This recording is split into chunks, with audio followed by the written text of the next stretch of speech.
Welcome to our weekly rendezvous in The Hand Behind the Feather. Today, we have in our company a man that I'm sure you know because of his books, which are among the greatest books in the world. It is George Orwell. So, George, can you present you for those who may not know you? Sure. Hello, I'm Eric Arthur Blair, but you must know me as George Orwell. I was born in India, especially in the Britain Raj. At this time, India was under the colonization of English in June 1903. I am a journalist, but also a writer. So, Eric Arthur Blair. Who is George Orwell? Haha, that's a tricky question. To present myself, I have to go back at my childhood. I grew up in an English middle class family. Actually, I was born in India, but I did not grow up there. In 1904, we went to England, me, my mother, and my sister. My dad joined us in 1911. I was in a boarding school at the preparatory school.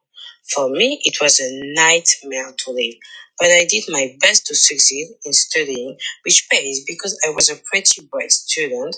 My marks helped me to have a scholarship at Elton College, which was a well-ranked college. For example, my French teacher was Aldous Huxley.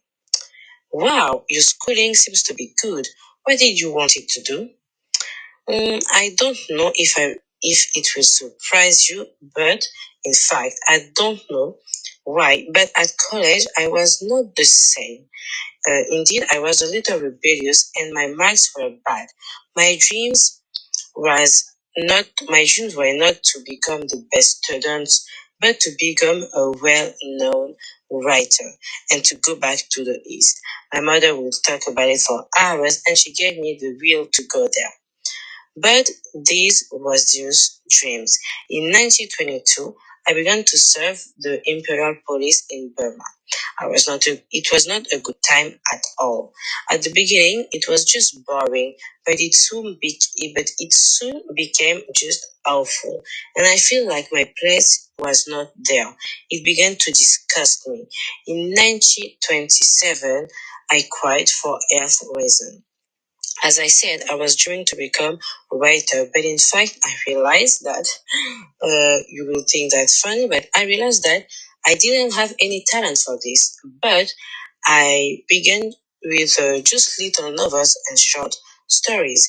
And in 1928, I forgot, but after I quit the Imperial service in Burma, I moved in Paris to work. I was living with little jobs like kitchen porter or journalist in newspaper like Le Monde. We can say that throughout my life, I did lots of things, and I think that it would be very difficult to tell you everything now. I think that my books will represent me well because I put a part of me in each book that I wrote. Indeed, George, I think that for making such great books, you put lots of you in him. How can you define you, George Orwell, as a writer? I think that my books can give you, an insight of me. Indeed, I have lots of ideas and I like to share them. I think that ideas are not meant to be kept, but are meant to be shared. For example, I read some books about politics. Some of them, like Animal Farm, were quite implicit, but some of them were explicit, like politics and the English language, where I shared my point of view about the hypocrisies in politics, especially in the language.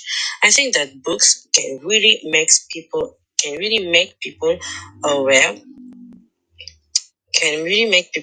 of things and make them think. For example, when they are gathered, they will not necessarily think of what they say, but just follow the movement, or some of them will just not dare to impose their opinion.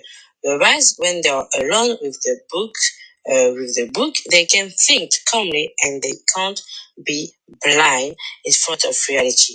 If they do, it's really, really, really, really scary. For those people, I like to push reality at its maximum to show them where we will be if we continue. For example, my book 1984 is a dystopia, and some of people will read it like a simple fiction, or they will just tell themselves that it is not going to happen. But in fact, I think that we are really in the path of of this society. But George Orwell, we can see that in every book that you wrote, as you said, you put a lot of you in there. But can we ask you, where do your commitment come from? I don't really know, but I know that my experiences have, for example, when I served the empire, or just as a journalist, has built a huge part of them. I think that it's because I have or I had access to what we can call a machinery, the factory of lies and hypocrisy. But I didn't want it to be a part of that. Therefore, I didn't quite, but I used it in my advantage to learn a lot and show others what is really happening. Lies, hidden things, and brainwashed. Hmm. George, I can assure you that we feel it when we read your books, and we can be grateful to have you.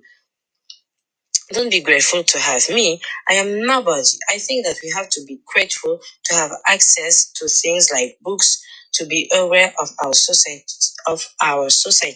and to educate ourselves instead of believe everything we show us. I encourage everybody. You can be a child. You can be a teen. You can be an adult. You can be a grandmother, a grandfather. But I encourage everybody to be curious and to not be satisfied with everything you see. Wow, thank you, Mr. Orwell, for this little interview. I wish we can have more time. But me and George wish you, our spectators, a good evening. See you next week to discover another hand behind the feather.